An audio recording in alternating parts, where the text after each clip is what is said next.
Ladies and gentlemen, now hosting the RizzoCast, put your hands together for Steven Risotto!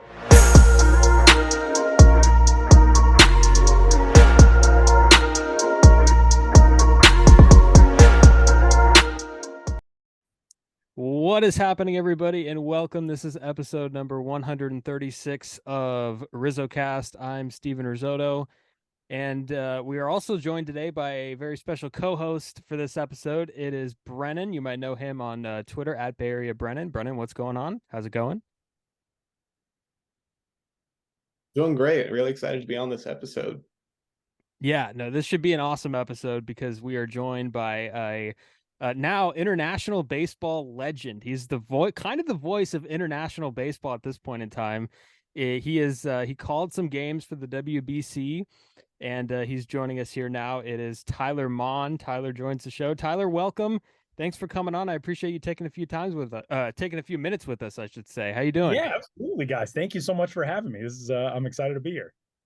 Yeah, no, absolutely. We have a lot to get to. And the first thing I want to ask you, and this is off script, I didn't think about this, but Brennan and I both noticed that you're playing MLB The Show now post WBC. I mean, what do you think about the new game? Do you have MLB 23?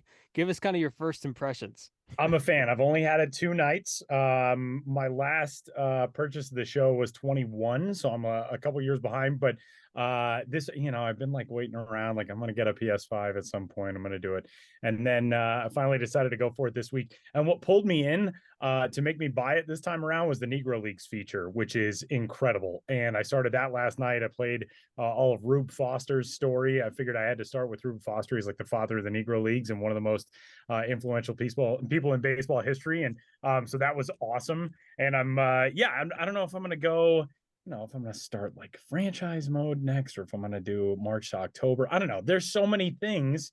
And I'm excited to tackle them all, but it feels like even from 2 years ago, from the one I had a couple years ago, it feels like a massively different and better game, which is awesome. Yeah, and go for it, because I know you play too, Brennan. Brennan's a big MLB The Show guy too. Yeah, and I think it's funny that you mentioned just getting a PS5 because I just ordered one too, and it's coming tomorrow. And yeah, the Negro Leagues feature has just been outstanding. Like it's by far the most fun I've ever had playing the game. It's so cool. It's so cool. It makes it so interactive. Yeah, this is like my 8th year playing it, and this is the most fun I've ever had. So yeah. It's great. And it's something that I'm really happy they included in the game. I mean, not just for obviously to shine the light on the story of the Negro Leagues, but it's not just, Satchel Paige and Buck O'Neill and, Rube Foster and guys you've heard of. They tell stories about so many people who contributed to baseball history who I think most people have never heard of. And I think that's the most important thing. I'm pretty excited to dive a little deeper into it. Do you have your Road to the Show guy yet? I don't yet. I'm definitely gonna. That might be what I start tonight. I don't know. We'll see. But yeah, I'm gonna dive in with that. I actually a few years ago, one of the much earlier copies of the show that I bought was right after I had started working for MILB.com. So this would have been the show 14. Created a guy on.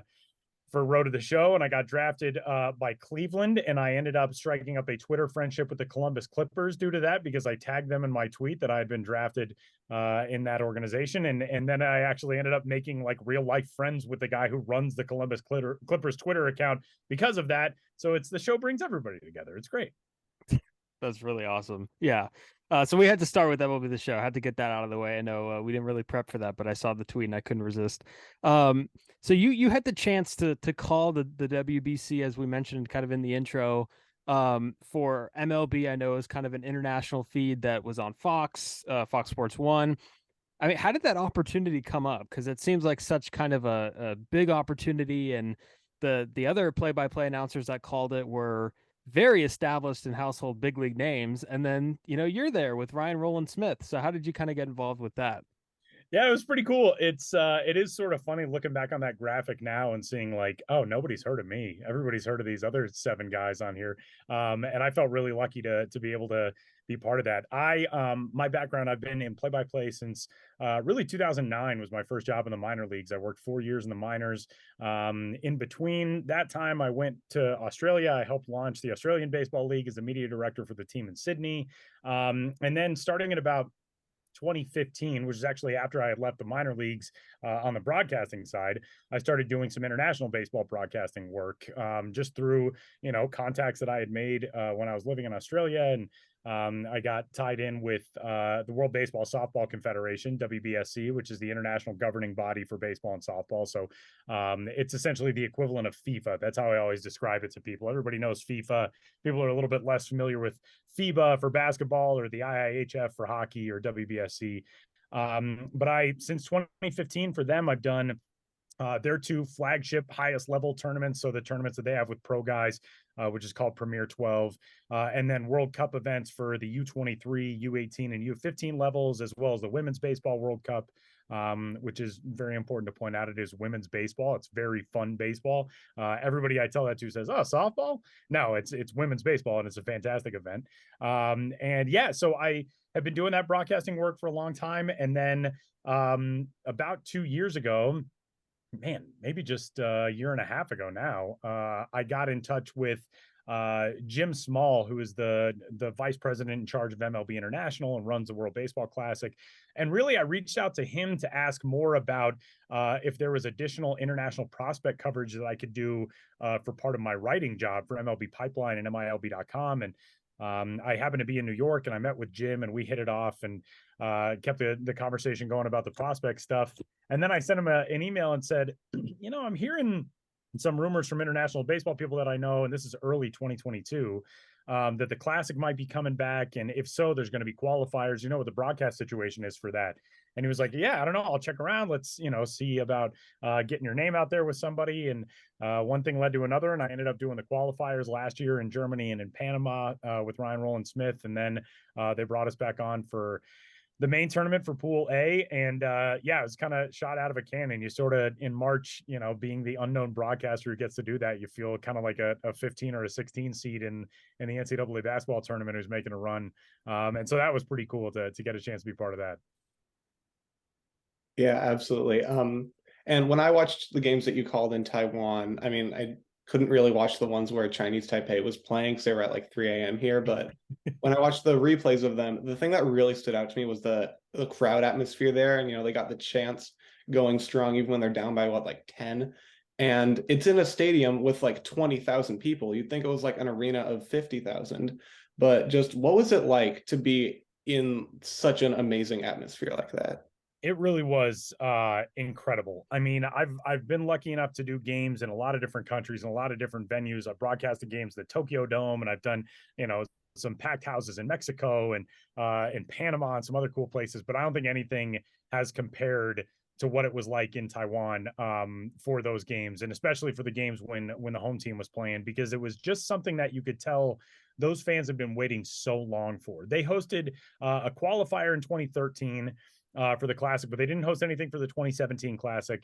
So being in a circumstance where they're sort of back on the international map for the first time in 10 years, they're on the other side of the pandemic. So you're able to gather in huge numbers and be able to celebrate baseball together and be part of baseball together again.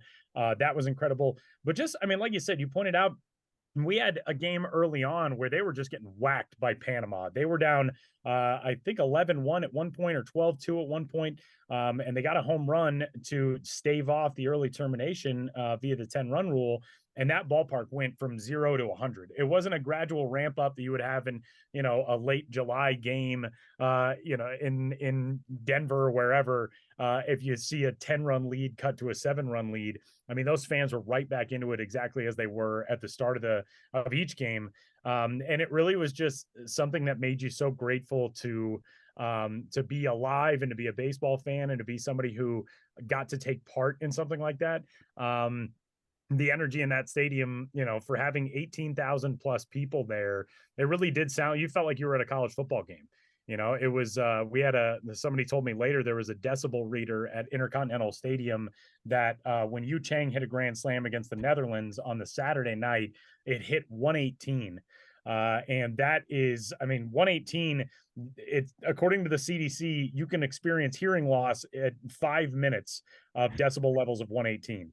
And that's from 18,000 people. That's not 80,000, and that is what really stood out to me, was just the the emotion was so overpowering there that it really felt like it was an additional element to the game. It wasn't just, oh, these are fans here watching a baseball game. It was those fans were part of the game from night to night, and that was incredible.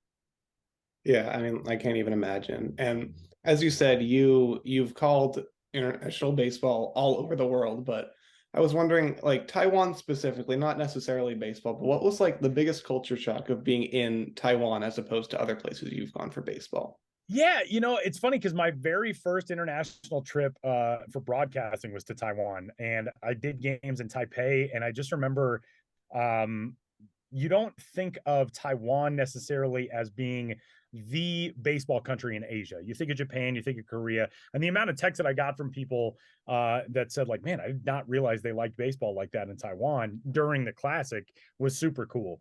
And I had some experience with that before. I think the biggest overall culture shock the first time I went there was my first time going to Asia. I remember going to a coffee shop. We had an off day during Premier 12, and this is October of 2015, November of 2015. And I remember walking to a coffee shop, and I had my cell phone on airplane mode. I didn't want to deal with, roaming charges or whatever the world was in 2015. And I walked down a street to turn a corner and head to this coffee shop. And I remember thinking, like, there is no one in the world who I know who knows where I am right now. And that is a strange feeling. And like you're looking up and down the streets, you can't read any of the signage because it's not in your language. And I'm in a world-class city in Taipei. If I had run into trouble, somebody's there to help me out. There are people who speak English all over the place, but that was that was a stunning feeling and a really cool feeling, honestly, which I think would scare a lot of people. And, when I was younger and I first started traveling, would have done the same to me. But being in a spot where you realize like, I'm in a completely foreign world right now is a really amazing feeling to have. And that's the thing that I'll always remember most from those early trips to Taiwan. And, this time around, I think the thing that stuck with me is the amount of people that we met, local people who either said, welcome to Taiwan, or we hope you come back, or we hope you enjoy it here. They were so proud of being able to host an event like that and do it the way they did it. We had people, we left for the airport at I think 5:45 in the morning on our final day there, and there were people waiting outside to get autographs. And that to me, like that level of dedication and love is something really, really special and something that I know they're really proud of over there. Yeah, the international baseball scene just seems like a completely different animal. And one of your tweets, you showed off kind of the area in your home where it's got all the WBC stuff hanging up, and it got me thinking. I'm like, you're such a big baseball and international baseball fan. I mean, I was surprised, or not surprised. You obviously have to come prepared to these things, but you were able to kind of like recall. And you mentioned that you called a lot of the tournaments that these guys played in, like Roger Bernardina played in this tournament, and then this tournament, and then this tournament, and this guy had a great year in like the Netherlands League. I mean, what's the preparation that goes into that? Because I mean, that's a lot to keep track of, and also you're living in the States, so you keep track with Major League Baseball, and you've worked for minor league baseball. It just seems like so much baseball, Tyler. So how do you keep up with all the stuff globally? It really is a ton of baseball. I before even my own preparation, I got to give it a shout out to our research staff at MLB Network. The prep that they put together for us. We had packets that had bio information and career stat numbers and all that type of stuff on basically every single guy who was in Pool A. And we had an on-site researcher, Anthony Orza, who was fantastic, and our producer Chris Bracey, I know he worked his tail off to make sure that we had all that stuff as well. And without all of that, it's a much thinner base to draw from. But I do feel really lucky, and I'm not somebody who likes to toot my own horn a whole lot, but I do feel like there's probably nobody else on earth who knows as much of this random international baseball knowledge just because I've been there. So it's something that I feel really lucky to be able to draw from, because I can think of, there was a coach on the Panama staff. I called games where his son was the star of the U15 World Cup in Panama in 2017 or 2018. and then got signed by the Padres, got traded to the Cubs. Reginald Preciado is his name. He's still a ranked prospect in the Cubs system. I think he's only 20 now, 19 or 20. And so you draw all of these long range connections of like, oh, I know I've seen this guy before. I remember seeing this guy in U23s. I remember seeing this guy at U18s or whatever. And there are definitely either names or just kind of player profiles that stick out that you remember, like, oh, this guy, I remember this guy did something very good in X, city or ballpark or wherever. And then you can go back and look and figure out like, oh yeah, he had a walk-off home run for, whatever team it is in Monterrey, Mexico back in 2016. And so that's the thing that I feel like is kind of an asset that I get to draw on that not a lot of people do, which I feel really lucky to have. But it's definitely a very unforeseen thing in my life and in my career. It's the coolest thing I've ever done. And if you would have asked me, when I was coming out of high school or college, like what's the dream job that you could come up with? I would have said something like, I don't know, calling baseball, but also traveling internationally, which like didn't exist at the time. And probably, would have baffled me if you explained that one day it would exist and that it would be my gig. That would have blown my mind. So I feel really lucky for that.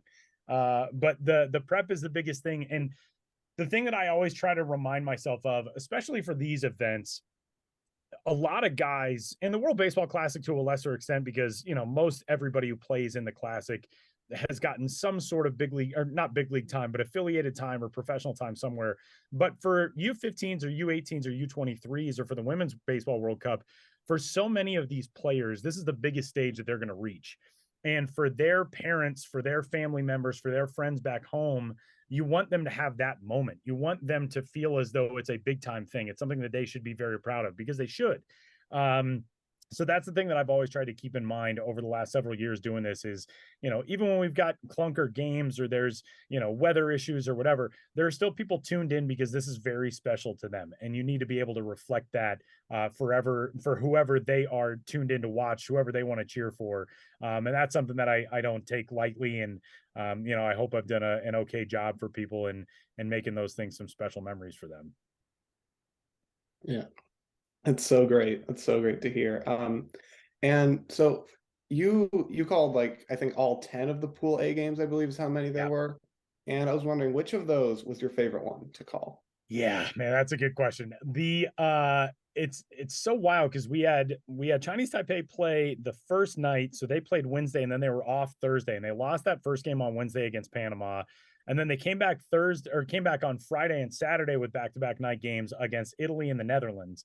And the Netherlands game, I feel like people might remember more because I think the call of the Yu Chang Grand Slam that I had went a little more viral than anything else.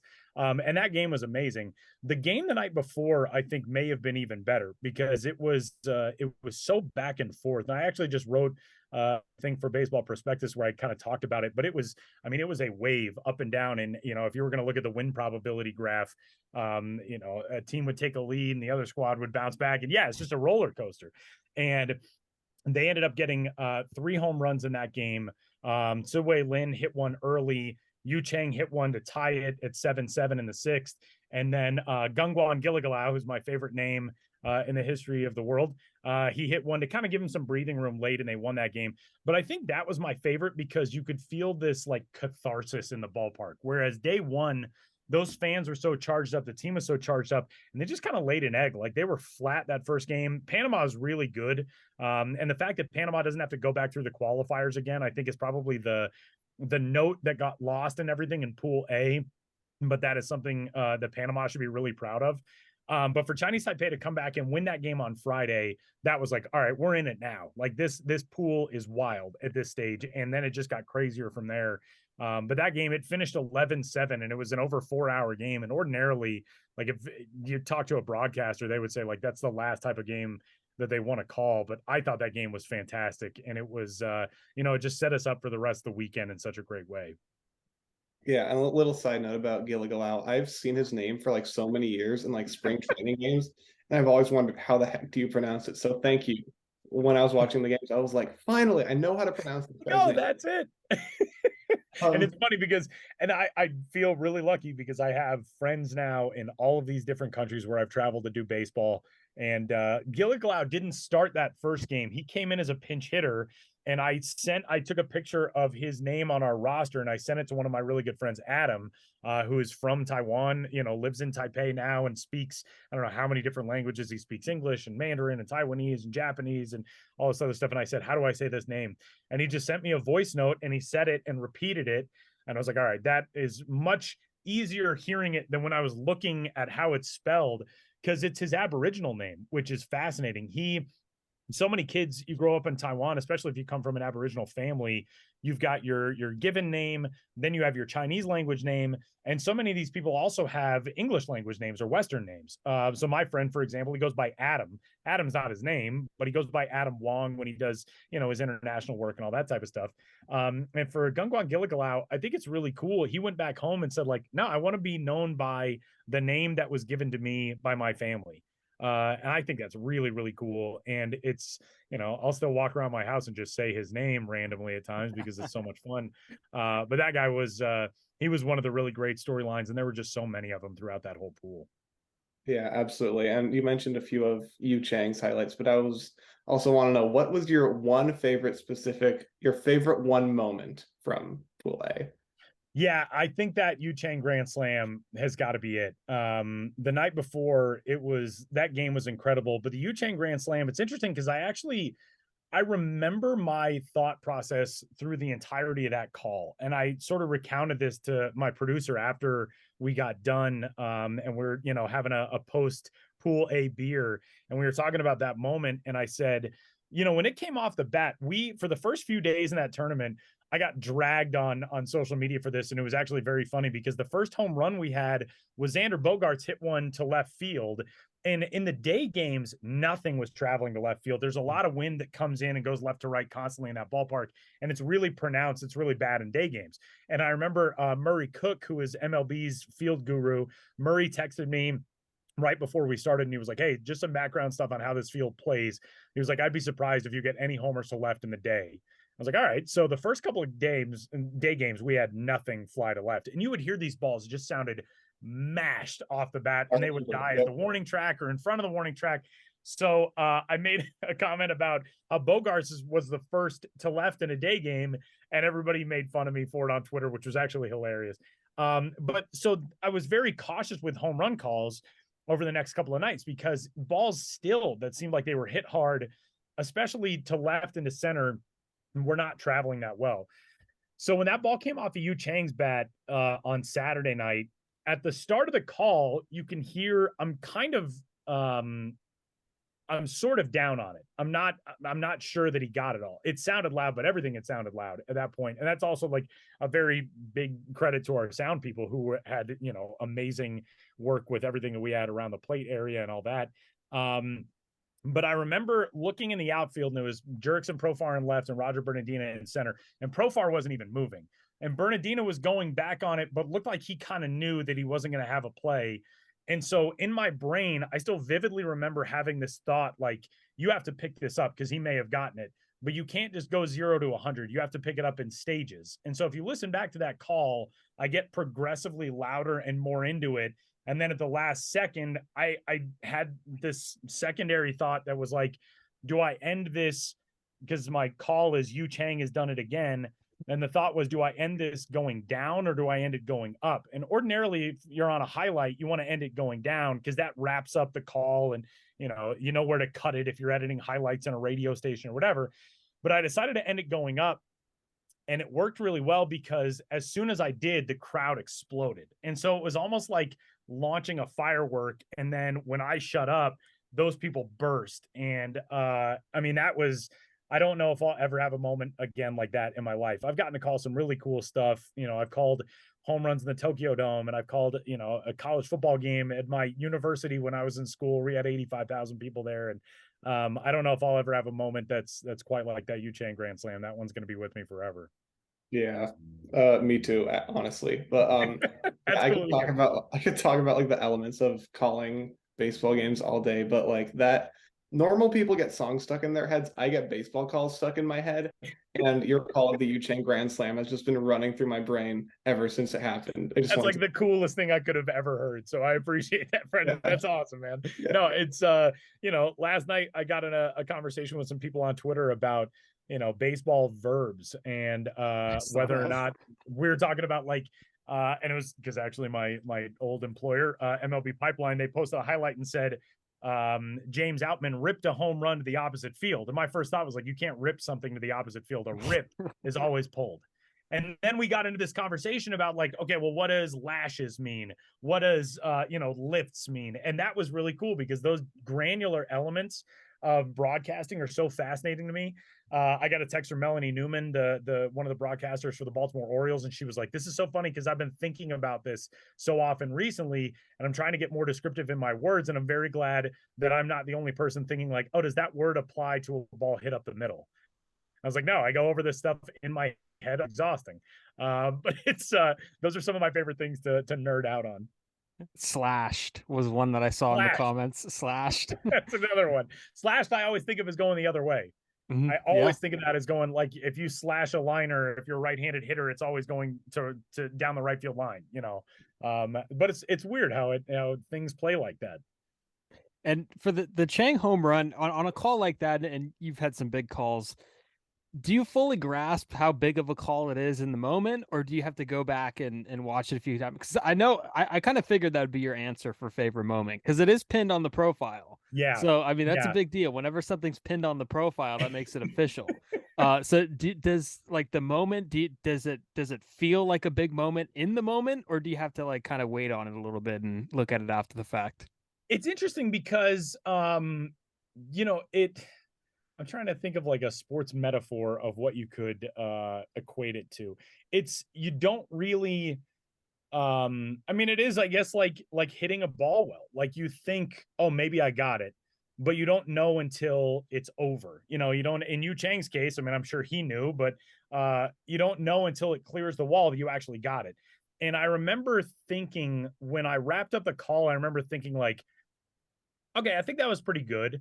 Especially because I knew in my own head that I had started thinking like, it sounds loud. It's probably going to be an out at the warning track. So I felt like I had recovered enough. But it wasn't really until after the game that I realized like, oh, I think I got that call. Like, I think that was a good one to, especially for that moment, to have met that moment with a call that was good. The things that are the biggest elements of calls for me are the silence. And for somebody who got Tyler talks too much in class on every single report card my entire life, it's like kind of ironic that I've gotten to this stage where I try to rely on being quiet more than anything else. But I remember, when I first learned it, I was doing a high school football game when I was in college with a guy who's still a buddy of mine named Cole Stukenholtz. And Cole and I were calling a game in Lincoln, Nebraska. And, it was Lincoln East against Lincoln Southwest or whatever it was. And one of those teams scored. Cole was doing the play-by-play and I was doing the color. And I immediately jumped in and started giving a recap of what had happened. And he kind of held his hand out to keep me quiet. And when we got into the commercial break, he was like, in those moments, don't feel like you have to get in right away. Like, let the moment play out itself. There's always going to be time to analyze, especially in football during an extra point or lining up for a kickoff or whatever. There's always going to be time to explain what happened, but let the moment play out itself. And ever since then, that's what I've tried to rely on. And it's tough. I mean, that's not an easy thing especially when you're starting out and you think like, well, I'm the broadcaster and I want to make sure that I'm putting my stamp on everything and blah, blah, blah. It takes a lot to put yourself in the back seat of a moment. But those types of moments in big venues with big crowds, those make it so easy because when I am sitting at home watching a game on TV and a guy hits a walk-off homer, I don't need you to yell at me the entire time he's rounding the bases that he hit a walk-off home run and how dramatic it is. I'm watching it. If you're on the radio, sure. But if I'm watching on TV, I don't need you to explain what's going on. I want to see what's happening. I want to see the looks on his teammates' faces at the plate. I want to see the looks on the guys leaving the field. That's what's important in that moment. So yeah, to answer the question, like you kind of know, I think, when you've had one that's good, but you really just like the pace of everything is so fast that you sort of file it away until afterwards. And then you go back and look and say like, okay, yeah, I think that was all right. Yeah, I got to clip that off to about 15 big league broadcasters that I think need it. So, Yeah. Well, and that's the tough thing, because it's I think there is a tendency in this business for people to think like, well, I'm the one on the mic, so everybody must want to listen to me talk. And that's not necessarily the case. You're supposed to be there relaying the story, and the story is not about you. The story is about what's going on the field. And it's tough, I think, for a lot of people to sort of digest that and realize that they are not the focal element of what's happening. You're supposed to be the conduit for what's happening. And yeah, it's definitely a difficult balance to strike. But it's the calls that we had. And to Ryan's credit too, Ryan's always been great about like, let's let the moment play out before you jump in and tell me about the pitch type or tell me about the swing or whatever. It's not an easy volume to find, but when you hit that, it really sounds good on air. Yeah, 100%. And for a guy that loves the WBC, and then for also a guy that spends a lot of time on social media, I'm sure you just saw the influx of people that are saying there's an injury, cancel it. This is in the wrong time of the year. This is, it's not a meaningful game. And all the critics of the WBC, did you feel like kind of defensive like about the WBC and about the tournament as a whole? Or, I mean, I guess, how did you respond to those critics that were very critical of the entire process, the usage of players, and just the way the tournament went in general? Yeah, man, it's interesting because I've been a fan of the Classic since it started, and I've been to every one of them as a fan. And I feel like those people got so much quieter this time around, oddly enough. Maybe not quieter, but there were so much, it was such a smaller group. In years past, I think people looked at the Classic, and especially American fans, when they viewed it as kind of a sideshow or something that they didn't need to pay attention to, that was the thought process. But as the event has gotten bigger and the games have gotten better and the format has gotten better and the promotion for it has gotten better, it was such a small minority this time around that I felt like was really up in arms about the injury thing. And I hate to break it to people, but like spring training games are meaningless exhibitions too. And my retort to Keith Olbermann and his hot take was like, when Gavin Lux blew out his knee rounding second base in a Cactus League game, I didn't hear you calling for the abolition of spring training. So I don't really understand the thought process that, oh, well, it's bad when it happens in the World Baseball Classic, but when it happens in spring training, that's baseball. It's the same thing for Rhys Hoskins. It's the same thing for, anybody else. I'm in Denver, Brendan Rodgers, the same way. Like it sucks. Injuries are terrible. They're terrible when they happen at any time. But the Edwin Diaz thing is weirder than anything because that wasn't even a baseball injury. That was like a freak, weird thing in which a guy is celebrating with his friends and all of a sudden falls down and he's injured. So I don't Jose Altuve, sure. Jose Altuve is just as likely to get hit by a pitch in a spring training game as he is to get hit in a WBC game. And so that thought process is just so disingenuous to me that I don't really pay it a lot of mind. And what I thought was most interesting this time around was I didn't feel the need to be defensive because I felt like everybody defended the Classic. Yes, there were hot take artists out there who thrive on that energy, and that's the oxygen that they need to continue to exist in the take economy that we currently inhabit in the world. But I felt like the casual fan was like, man, it sucks that guys get hurt, but this event is worth it. And that's what the players said too. I don't think Edwin Diaz would take that moment back for anything because he got to represent his country. He got to close out a massive win. Yeah, he's not going to be with the Mets this year, and that sucks. But to be able to represent your country means so much to these guys. That's an incredible thing that he gets to have for the rest of his career. And, I hope he comes back better than ever next year. Yeah, absolutely. And there are 5 teams in Pool A. That was a lot of players who I assume, got to meet and talk to. So I was wondering, of all of those guys, which one stood out to you the most as a person? Like, wow, this is a really great guy. Oh man, that's a good question. You get to come across so many players in your baseball world that then you eventually see down the road. And that's a super weird thing. When I was in the Carolina League in 2010, we had a starting pitching staff that was loaded. We had Julio Teheran, Arodys Vizcaíno, Randall Delgado, JJ Hoover. We had a couple other guys come through that year. Randall Delgado was on that Panama team last month or earlier this month. And I went up to him and said, "Hey man, I was your radio guy in the Carolina League in 2010." And he was like, "No way."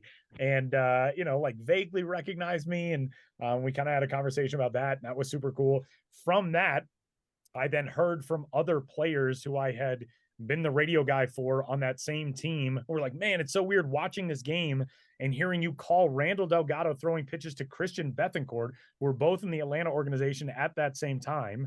And that was super cool. One guy who really stood out to me, and this is going to sound like kind of a cop-out answer, but Matt Harvey was a really fascinating guy to be around. I got to talk to him just a couple days, at breakfast in the hotel, or seeing him at the pre opening round workout days. Matt Harvey has obviously gone through a very long few years. And, I had known people who had worked with the Mets when he was there, and it said, like, at times he could be a little surly, and he was kind of a tough guy to figure out.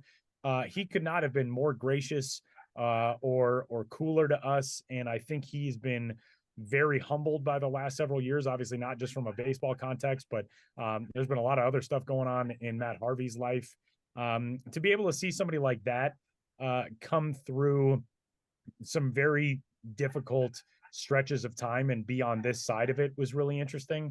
And then a dude who's going to be one of my favorites forever, and I think is one of everybody's favorites forever, Vinny Pasquantino he is the best dude.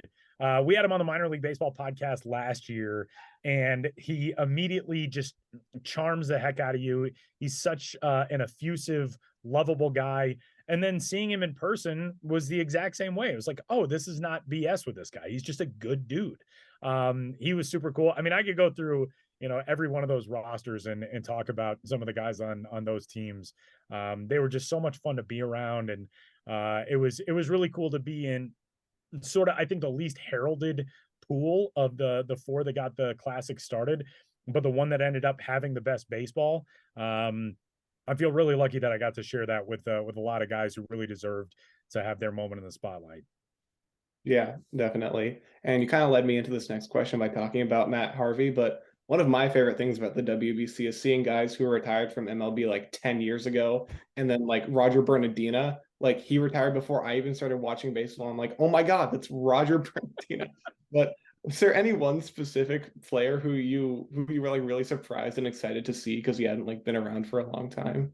Oh man, Matt Harvey was definitely the one who stood out. When we got the rosters, we were like, wait a minute, what? Matt Harvey? Yeah. He was a really interesting one to see. Bernardina is a fascinating guy because I've watched him now in 3 different really high level events over the last 4 years now. He was in Premier 12 for the Netherlands. I saw him again in the Olympic qualifier in Italy in 2019. So I guess I saw him twice in 2019 because Premier 12 was later that year. And then seeing him in this, and he may have actually been part of their final Olympic qualifier team in Mexico. I can't remember if they were there for that or not. Everything is such a weird blur over the last COVID-y years that we've lived through. So yeah, he was one. There is a dude, probably the guy who I was most nice to see is a guy who I have never interacted with, but I was his radio guy in 2010, that same team with Randall Delgado in the Carolina League. And he was an infielder now named Yadiel Santamaria. And Yadiel was with us for, I think, 10 days to start the 2010 season. So like I met him, but, didn't really have a lot to do with him or know a lot about him. Struggled mightily. I think he started his season 1 for 30 or something like that. And then I remember in his second to last game with us, he went like 2 for 4, hit a homer, which is only the 5th of his pro career. And he thought like, all right, this Santa Maria guy, he's getting it figured out. Next day, gone. They released him. He never surfaced in pro ball again. And for some reason, his name is just always stuck in my head.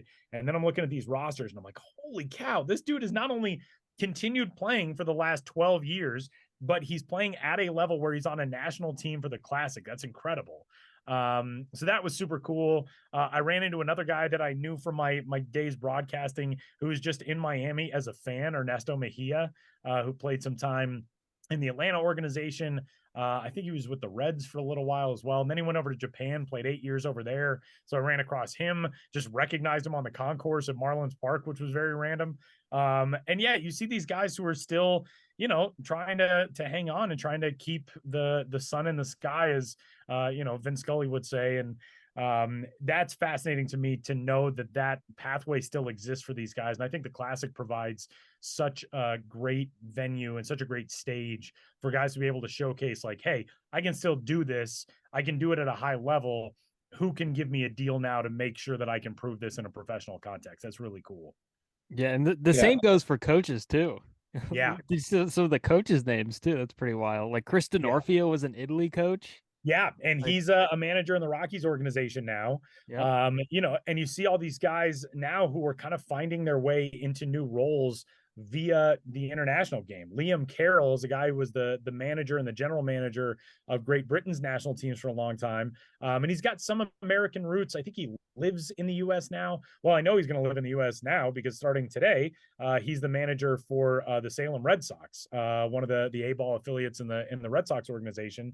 And so you are starting to see these doors open for people from especially non-traditional baseball backgrounds that we've never seen before. And that's one of the most exciting developments of the last few years in my mind for what it means for baseball. Yeah. You briefly mentioned Miami there, which was interesting because you were there. You got to make that trip to Miami. What was the atmosphere like? Did you have any predictions on how the WBC would end? Obviously, everybody's talking about Japan, and they brought everybody. They brought all their aces. USA had the fanfare. Venezuela was in it too. Dominican, surprisingly, kind of got the upset there on the raw end of the upset. Did you have any predictions heading into those final few games in Miami? I really just wanted to see a U.S.-Japan final just because I knew that was going to be best for the event. Congratulations.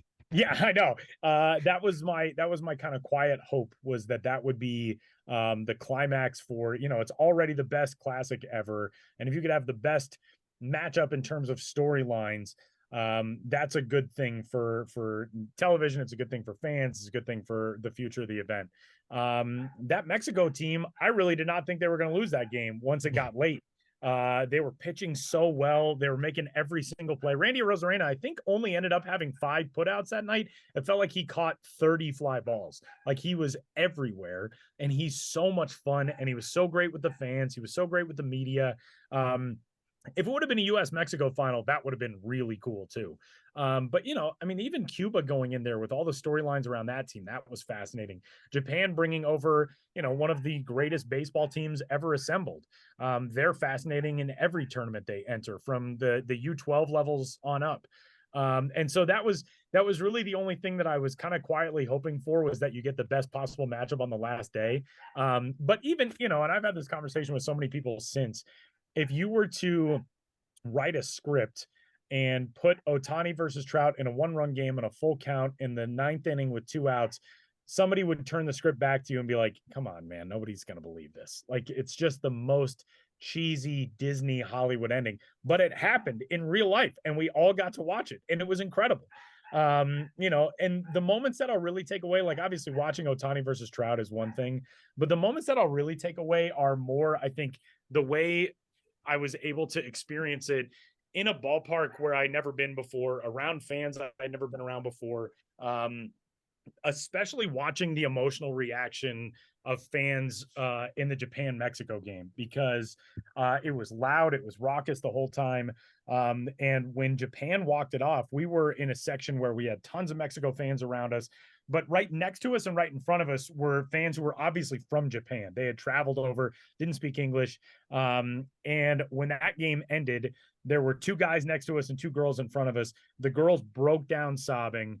The guys are, high-fiving us and giving each other hugs and everything. And sharing those moments, like, that's the World Baseball Classic to me. That's what the whole thing is about. And that's what I love about it, and that's what I love about baseball in general, is that you can have these moments where, yeah, you may not speak the same language as somebody, or you may not cheer for the same team, or you may not share a whole lot of your elements in life, but you can share those moments. That to me is forever going to be the coolest thing about the Classic, and to be able to experience it as a fan is something that I'm really happy I had a chance to do again this time around. And it was known before, but if it wasn't known before, it is now that Ohtani is a specimen. And I mean, we've run out of kind of words to describe him and how to describe his talent and all. But how would you describe his talent and I guess kind of his importance to the international baseball landscape? I think the way that I most accurately encapsulate what Shohei Ohtani means to baseball is nothing that he did on the field, but when he and his team moved on from the opening round and the quarterfinal round, they take a charter from Tokyo to Miami. They land in Miami. He's getting off the plane, and the hat he's wearing is a Czech Republic hat that he got from the Czech Republic team after they beat them. And for a guy to be so effortlessly mindful of his place on the world stage and to show the respect for an opponent to don a hat like that, A, is incredible. B, to do it with a team in a country like the Czech Republic is mind-blowing. And C, it just opens so many doors of like, this is supposed to be fun. This is supposed to be pushing the game into households and into lives that it's never been before. And when you have somebody who is that level of superstar, not only buying in, but actively participating in pushing that agenda as well, there's nothing better than that. As a baseball player, he really is. We are watching one of the greatest things that has ever happened in sports, in getting to watch him on a daily basis. I was having a conversation in my college friend group chat today, like, which side of him is better? Like, is he better as a pitcher or is he better as a hitter? Because he is a top 10 player, if not a top 5 or a top 3 player in both of those categories. And that shouldn't be possible, and yet somehow not only is it possible, but we get to watch it. And we get to watch it in this dude's prime. He's not a sideshow where it's like, we'll run him out here for the last couple of years of his baseball life because he accomplished so much somewhere else, and now he's getting a chance to big leagues.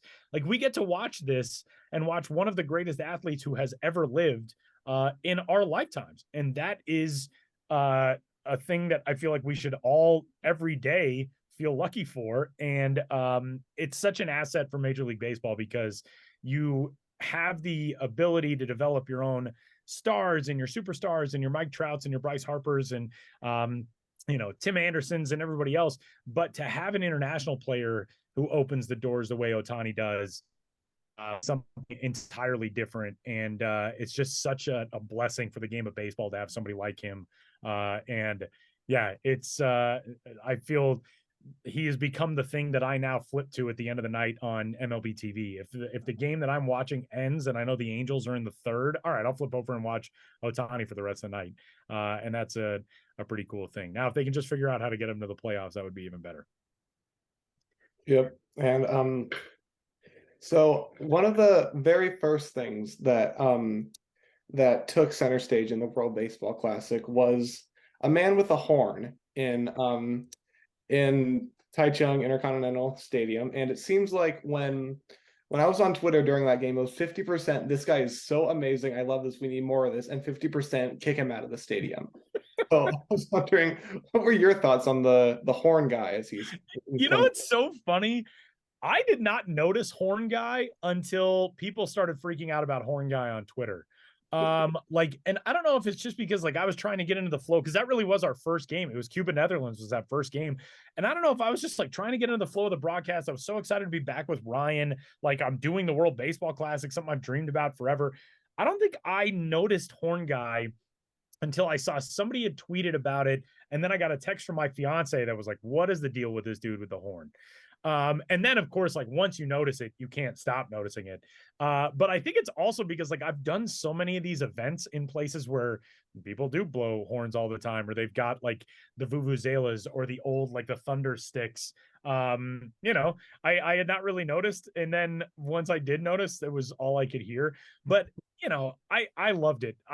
For me, anybody who's showing that level of passion, I don't care what instrument is there. Like, that's have fun, man. That's what this whole experience is for.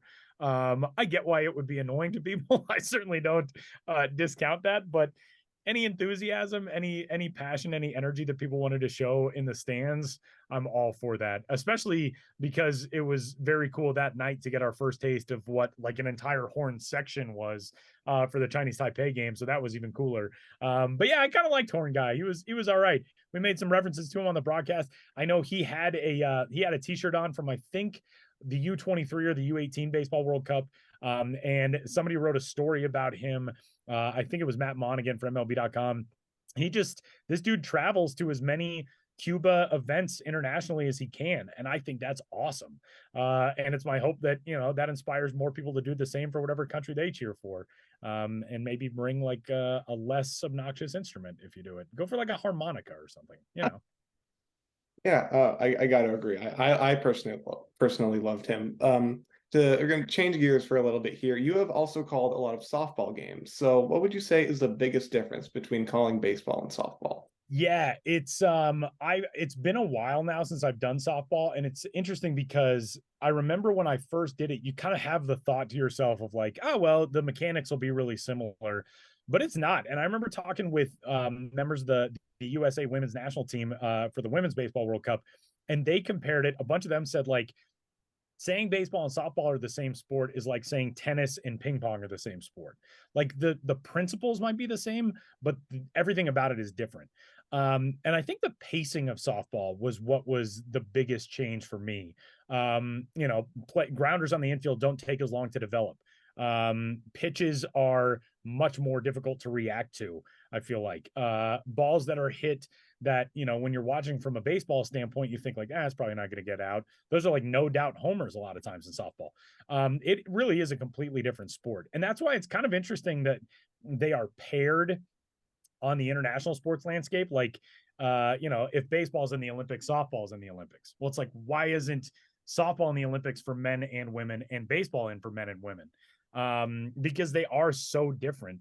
But that's the biggest like key change, if you will, for a broadcaster is always the pacing of something. And the pace and tempo of softball was always so much different to me from baseball. And it was cool. I mean, the amount of times that I've done softball games, I always had fun with them. And it surprised me how much different of a broadcasting exercise it is than doing a baseball game. Yeah, definitely. Is there like, or what really should we know about the future of professional softball? Like, is there any kind of like league in development like the MLB, or is there starting to become a path for like collegiate softball players to kind of play professionally? Yeah, I know that there are several sort of germinating ventures or pursuits for softball. I think the one that is probably, as of right now, having the most success is Athletes Unlimited, which is a league that was started, I think, right before the pandemic, shortly before the pandemic, and relies on a lot different format. It's not just, you know, these teams in these cities and they're going to travel and play against each other. It's a single hub league, and you know, the games are kind of structured differently. It's not just the same as a 9-inning or a 7-inning box score. You know, they're playing sometimes with different rules based on, you know, various scoring options or individual performances or whatever. That stuff is really interesting.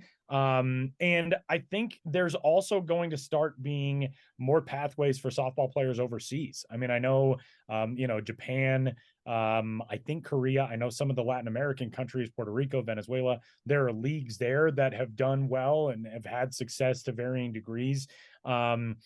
Whoever figures that out, I think is going to make a lot of people happy. If you can make something like Athletes Unlimited sustainable for a long time, there are so many people who want to be able to take part in a venture like that, whether it's as a fan or as an athlete or whatever, and figuring out the balance of, okay, how can we make this something that economically works and also provides opportunities for athletes? That's, you know, that's the crux with any league. But there's a very big market to be had there, I think, if you can make it successful.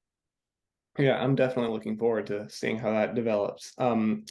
So one of the questions I most wanted to ask is you've called a lot of games in like Australian baseball, softball, women's baseball, things that like a lot of like the mainstream baseball fan doesn't really follow. So is there one like specific game or specific moment that you got to witness or broadcast that like no one knows about because it took place in like a lesser known league?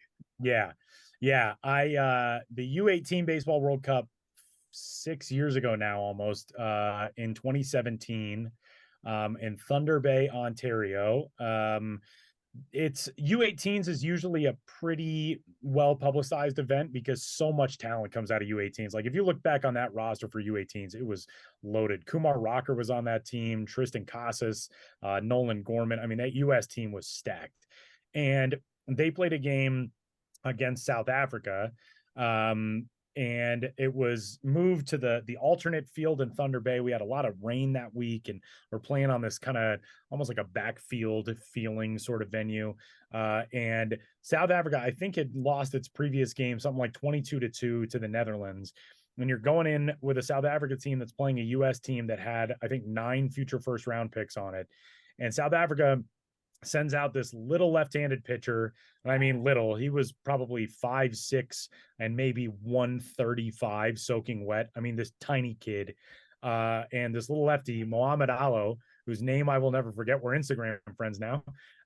Mohamed goes out and he took the loss. They lost 5-0, but he threw 9 innings against that US team and just made dudes look silly. And he, couldn't break a pane of glass with his fastball, but he kept everybody off balance. I think there was only one ball that somebody really got off him. I think the U.S. got a homer in that game, but nobody could figure him out. He mixed in breaking stuff.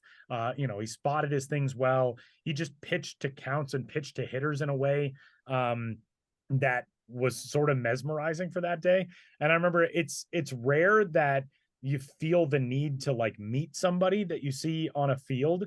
But I remember after that game going down to talk to Mohamed because I just wanted to say congratulations. Like he took a 5-0 loss, but that's a kid who prior to that game, his coaches told me kind of the story of his life. His father had left, I think just a few weeks before.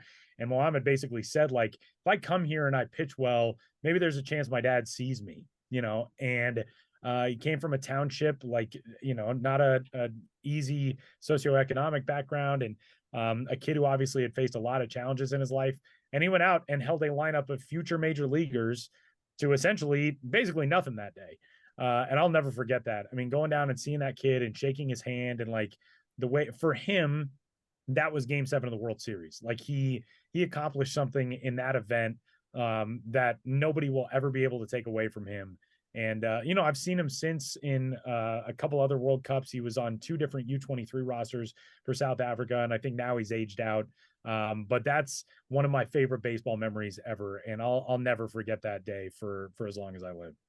That's incredible. Yeah, that's really, really awesome. And last one here, I guess, before we wrap up, because I lied to you and I said 30 minutes, so don't hate me for that. That's my fault because I talk too much. Yeah, the second grade teacher's been telling you that for a while, huh? But you mentioned earlier that this was the most awesome thing that you've ever done, I guess, professionally. Where are you off to now? Like, what is next for you? I mean, I'm sure you would love to use this kind of as a building block professionally as well. Is there like big league desires? Like what is next for you in your career, and what do you kind of hope to do moving forward? Yeah, that's that is my $1 million question at the moment. I very much hope that it kind of well, and I've gotten good feedback from the right people at MLB Network and elsewhere that I think it kind of showcased that I can handle work like this. Because there really is some risk for them going into a jewel event, as Major League Baseball calls things like the World Baseball Classic, and putting an unknown as the broadcast voice for one of those. They didn't have to take that chance on me, and they did. And the fact that we went out and I think had a really good pool and a really good 10 games felt very validating. And I'm sure was a big relief to them of like, well, we didn't put this guy on TV and he froze up like a deer in headlights, and that was that. Yeah, my hope is that it opened some doors that way. I would love to do big league games. It's been my dream since I was a kid. Ever since I realized that like my body type and athleticism would not allow me to play a sport professionally, I've thought, well, maybe I'll just talk about sports professionally. So that's kind of the goal at this stage. I'm in a really good spot with where I am at the moment, but you always want to grow. I've done University of Denver athletics now for a while. This is my 6th season doing basketball on the radio this past year. I've done hockey on TV here for the last 5 years, a team that won the national championship last year. And, I do various other things with DU, and that's all great, but you certainly always want to keep growing. And having a taste of what it's like to do big league level things now that's the thing that drives you, I think, is, all right, well, how do I get back to doing that more and more? So yeah, that's the hope, is that some doors open from here, and I get some more opportunities. And based on the feedback that we got, I think there's a decent chance that happens. And keeping my fingers crossed. I'm just gonna try to work for it, and see where things fall over the next few months and few years. Awesome. Well, best of luck to you. Brennan and I'm speaking on behalf of both of us. We definitely wish you the best of luck, and you've definitely you have us as fans, so congratulations on all your success with the WBC, and definitely hope to see you in the in a big league booth sometime soon. And I have no doubt that it's going to happen pretty soon. Tyler, I really appreciate you joining us. This was a blast, and thanks for coming on. This is awesome, guys. Thank you so much for having me, and we'll do it again sometime. I got nothing going on. Absolutely. And everybody out there can follow Tyler on Twitter at Tyler Maun, Tyler Maun. So go check him out. Does really good stuff, and he's the new like Mr. Baseball International. So go check him out. And then Brennan is on Twitter as well. He is on Twitter at Bay Area Brennan, tweeting out all the great stats on the Giants and around baseball. He's a fun follow. And then of course the podcast is RizzoCast at RizzoCast on Twitter and Instagram, Spotify, Apple, YouTube, wherever you find your podcast. Go check it out. Thank you everybody for listening, and have a good day.